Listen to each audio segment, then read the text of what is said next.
Chers sujets du Royaume de France, chers amis chevaliers, bienvenue sur la chaîne de l'Aventurier Catholique. Alors, le Deneb est actuellement dans la marina de la Estaca, au nord de l'île Hierro aux Canaries. Voilà, la traversée s'est faite sans encombre, si ce n'est 8 heures de moteur sous le vent des îles Gomera et Tenerife. Et puis aussi Grand Canaria, voilà, ça génère des grosses bulles d'évente qui doivent être traversées si on ne veut pas faire de très très grands détours et remonter après au vent. Donc de toute façon, on gagne du temps à y aller au moteur en traversant ces bulles. Voilà, ça a fait 4 heures plus 4 heures, ça fait 8 heures de moteur en tout. C'est pas très agréable de naviguer sur un voilier au moteur. Voilà, mais quand il faut, il faut. Alors, évidemment, on a grillé un peu de gasoil, ce n'est pas écolo. Donc, je vous ferai quelques prises de vue d'ensemble dans la journée. Vous pourrez admirer cette île charmante. Alors, évidemment, à la végétation assez pauvre, une végétation typique des îles volcaniques, une végétation aride. Il y a très peu de terre, en fait.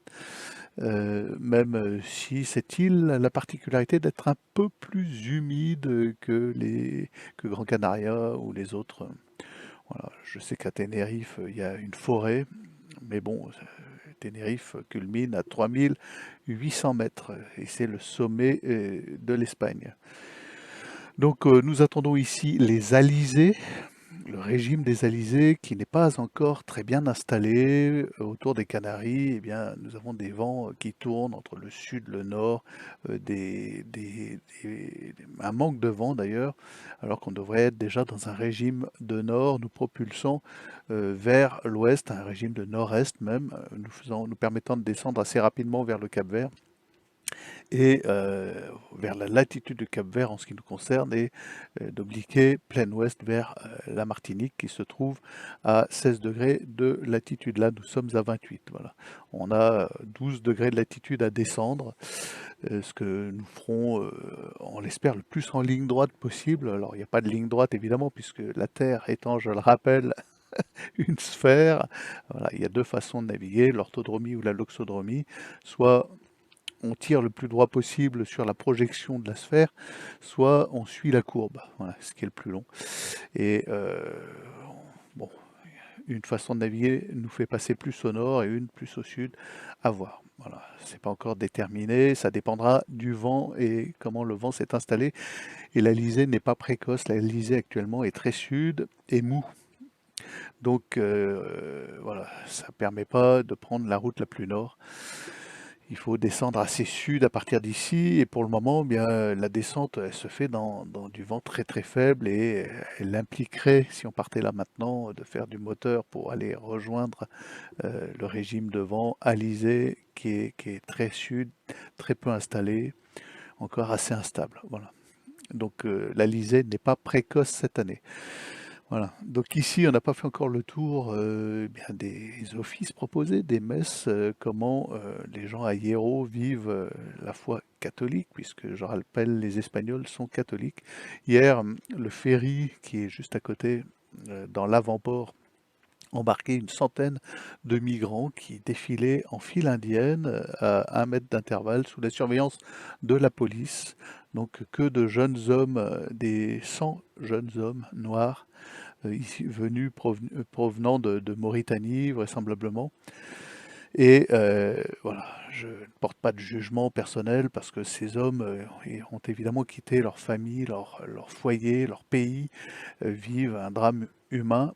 Et par contre, les îles, les Canaries, doivent en ce moment même subir un assaut migratoire qu'ils ne peuvent plus financièrement assumer, justement, et qu'ils ne peuvent plus supporter économiquement, socialement.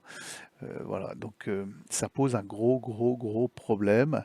Voilà. Et on ne sait pas, j'aimerais bien savoir, moi, qui sont les salopards qui organisent cela. Voilà, qui vont aller expliquer à ces gens, à ces jeunes hommes vigoureux, magnifiques, on les voit courir sur les plages, s'entraîner au football. C'est la force vive de la Mauritanie, c'est la force vive de l'Afrique, hein, clairement, qui explique à ces jeunes hommes que la vie sera plus belle en Europe. Ce qui sera certainement loin d'être le cas pour eux, puisque ces gens serviront d'esclaves à des prédateurs financiers, et nous le savons. Voilà. Donc, quels sont les salopards qui organisent ces flux migratoires que nos pays, que les Canaries, que l'Espagne ne peut plus assumer? C'est dramatique. Ça pose des problèmes dramatiques à tout point de vue. Bien. Et pour ceux qui ne sont pas d'accord, tous les no-borders qui vont m'expliquer que ces gens-là, on leur doit tout, que ci, que ça, voilà, que ces gens viennent sur le terrain et voient dans quelle misère après se retrouvent ces jeunes hommes. Bon, sachant que avec tous les règlements européens, ils sont pourvus de tout le confort moderne, on leur file un hôtel, et sachant que dans les rues, par exemple, à Gran Canaria, à Las Palmas, il y a de plus en plus de clochards, mais les clochards, c'est pas les Africains.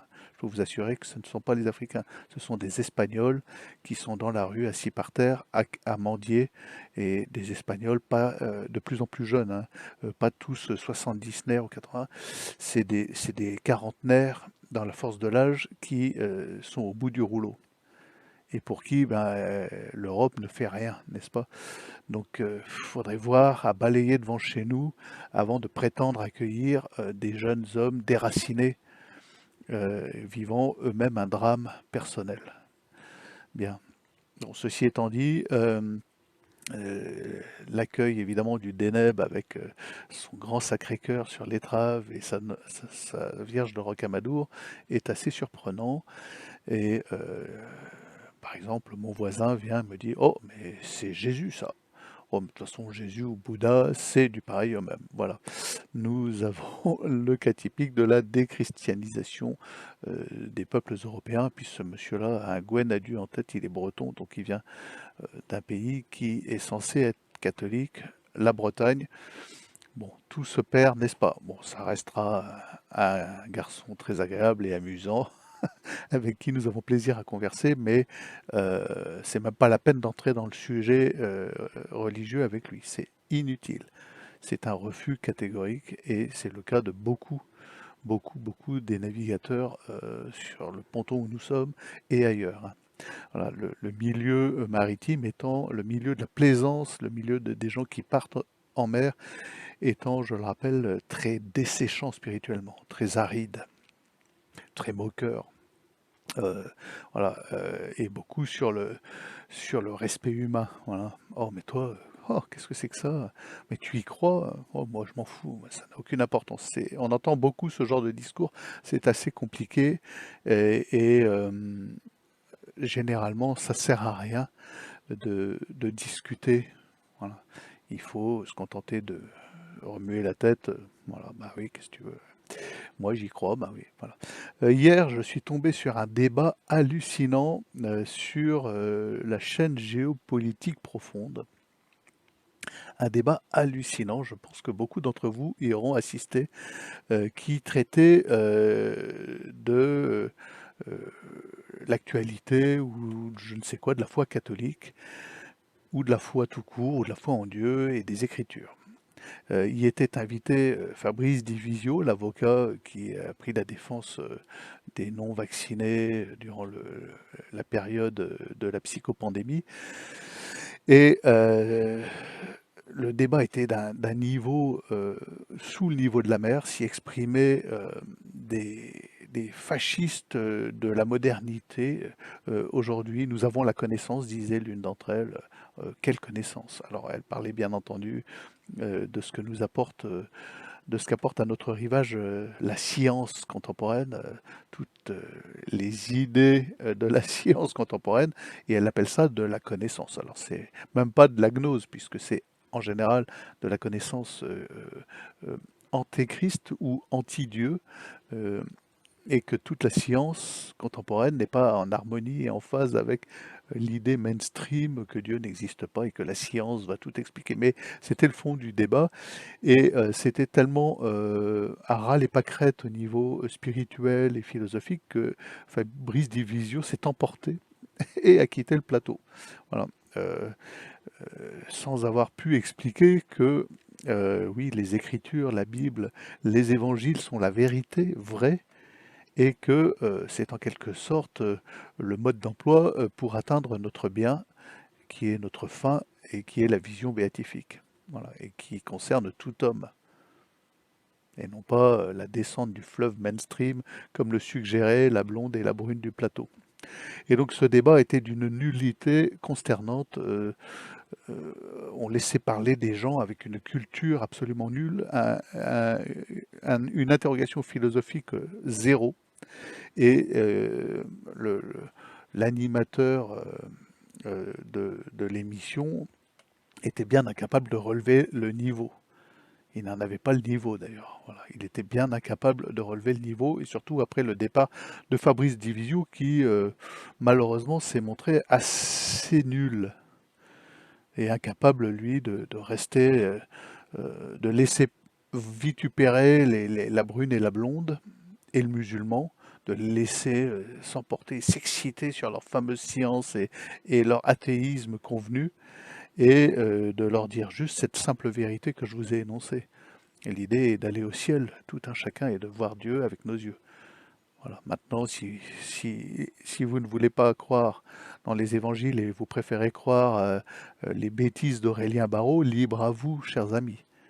Libre à vous. Je souhaite à votre intelligence de s'éveiller. Mais il y avait moyen de dire ça tout à fait calmement, sans s'emporter, et d'apporter cet unique argument de bon sens, n'est-ce pas? Donc voilà, cette émission, dites-moi si vous l'avez vue en commentaire, dites-moi ce que vous en avez pensé.